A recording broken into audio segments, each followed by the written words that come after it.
Madam President and members of the Senate, Mr. Speaker and members of the House of Assembly.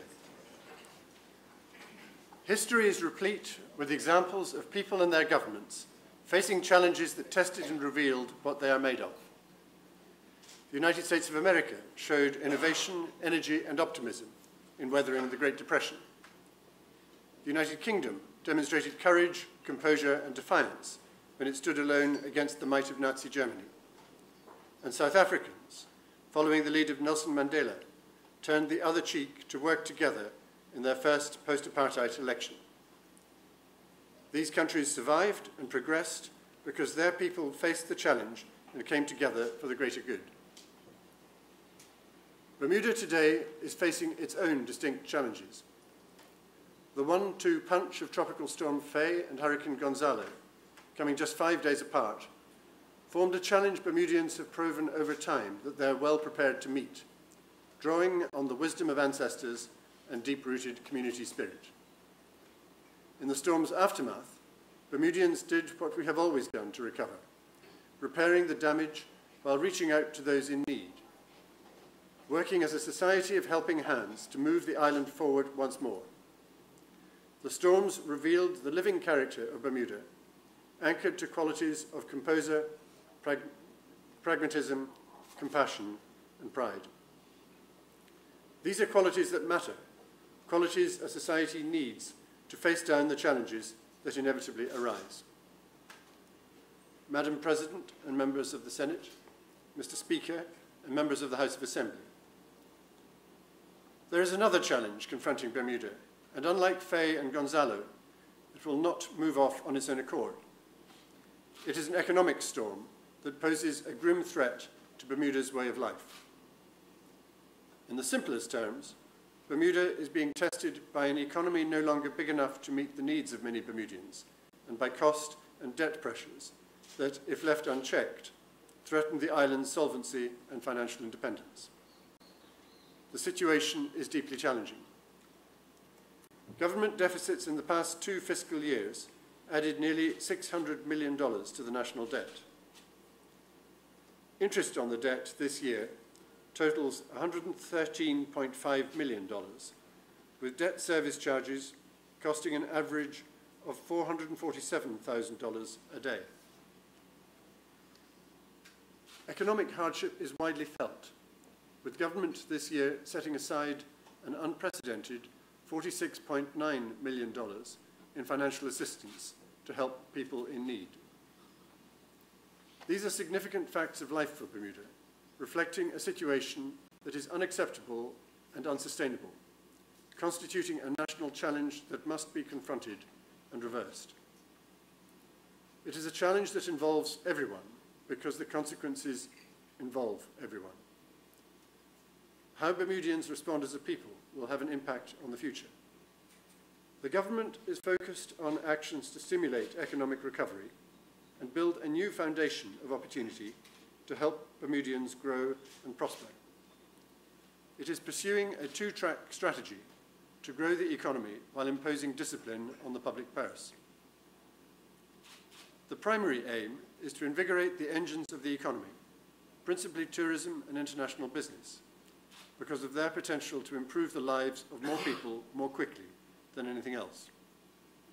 To achieve this, the government is working on a broad front to rebuild investor confidence in the island, opening new job and revenue-creating opportunities and new pathways for Bermudians to make a living. This is the context within which reforms to immigration, changes in corporate law, negotiations for new hotel developments, and the pursuit of the America's Cup can be seen. The government is also bringing forward changes to halt the unsustainable cost of government through strict spending controls, new efficiencies, contract negotiations, and public reform. The strategic objective is to expand possibilities for people to get a job, support their families, and pursue new opportunities, while using the resources generated to strengthen community life through programs that support better health, safer streets, effective schools, and financial balance.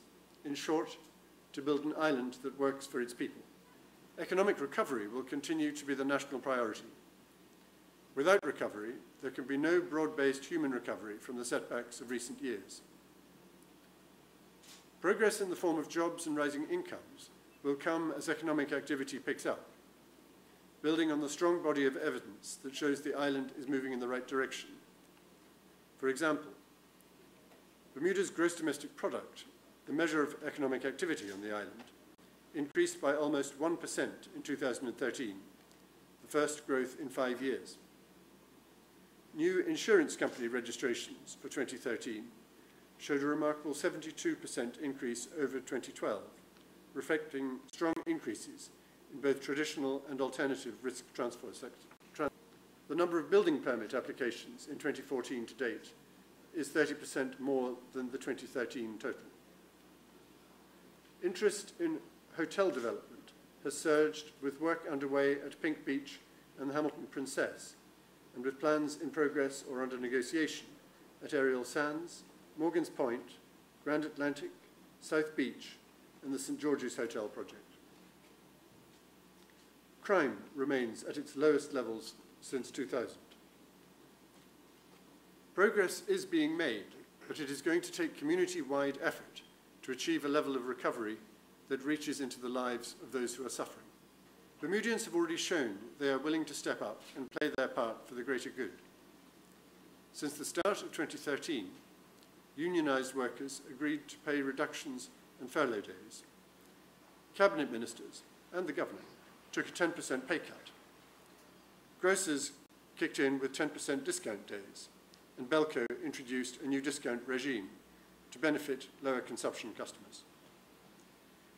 The government believes that people and organisations, not on the front lines of community support, can join with those who are to say, "We are with you, we can help."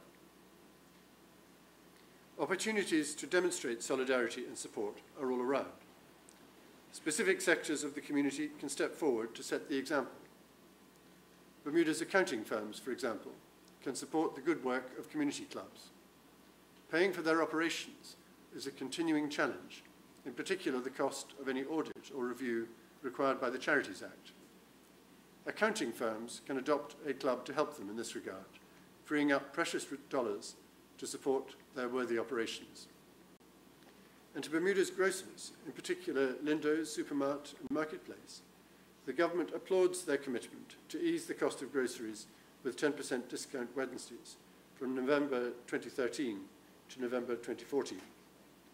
Thousands of customers respect and appreciate them for it. These grocers have agreed to extend the discount regime until the 15th of February 2015 to help families through the Christmas and the New Year period.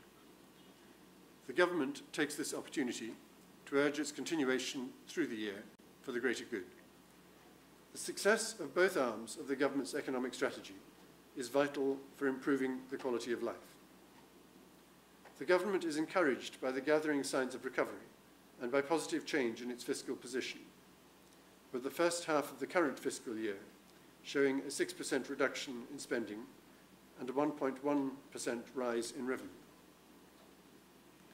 If current trajectories hold, the financial year 2014 to 15 will be the year in which the island, after years of recession, finally moves from decline to real growth. This macroeconomic shift, however, has not yet had an appreciable effect on quality of life across the island. The government will continue to put in place confidence-building policies for broad economic recovery, but there clearly is some distance to go before the turnaround generates the level of activity that enables out-of-work and underemployed Bermudians to regain their role as providers for their families and dependents. Growing Bermuda's economy is a government priority. Attracting new investment, whether it be in the form of hotel development, new company formations, or the America's Cup, is the key to generating sufficient jobs and business growth to meet the needs of Bermudians. The government continues to work on multiple levels to build the conditions and the confidence to bring about infusions of new investment. The goal is sustainable economic growth and job creation.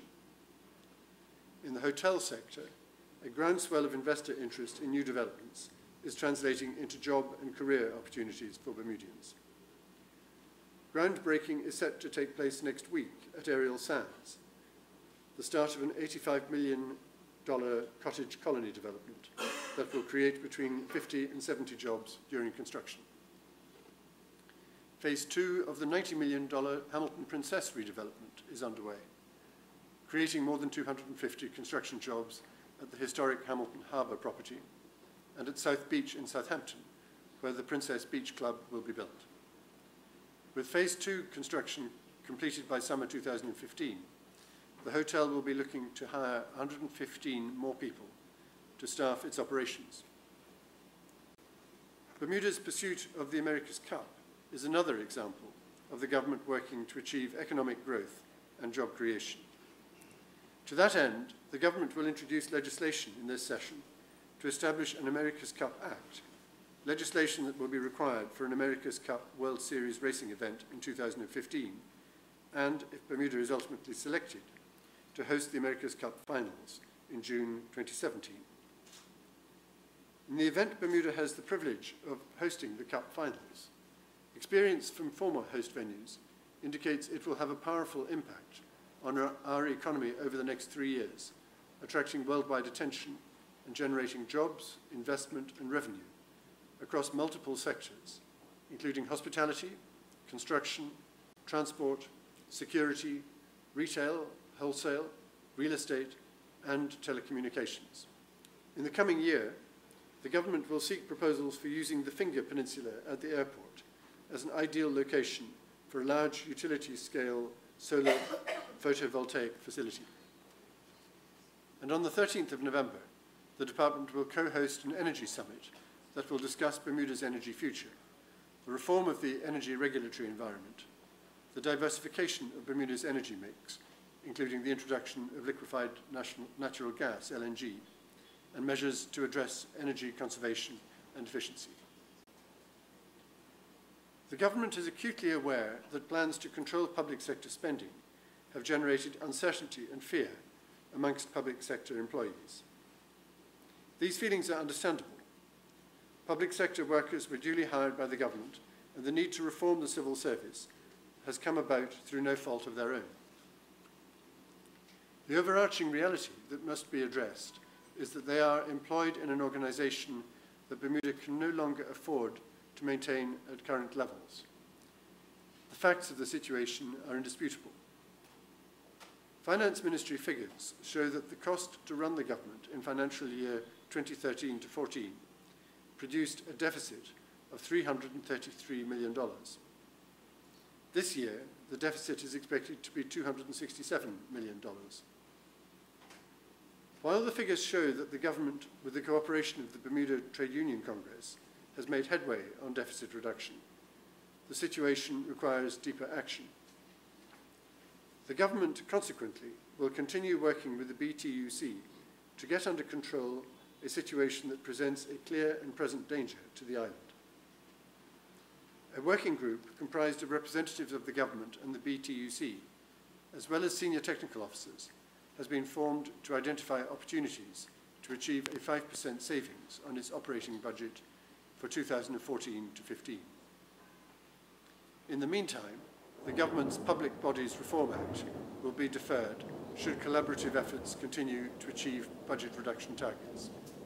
The government will introduce amendments to the US Bermuda Tax Convention Act 1986 and the International Cooperation Tax Information Exchange Agreements Act 2005, the TIA Acts, to ensure consistency, transparency, and compliance with new international standards for the automatic exchange of tax information. The government will also bring forward amendments to various tax laws to strengthen its debt collection capabilities. These changes will provide the additional resources government needs to aggressively reduce the amount of money it is owed. The government is considering the benefits and applicability of initiating a reverse mortgage program for seniors. There are many elderly people in Bermuda who own their own homes, many valued at more than $1 million, but who do not have the cash flow to maintain an adequate lifestyle or to pay for rising healthcare costs. Reverse mortgages can be an option for people who want to turn substantial home equity into cash.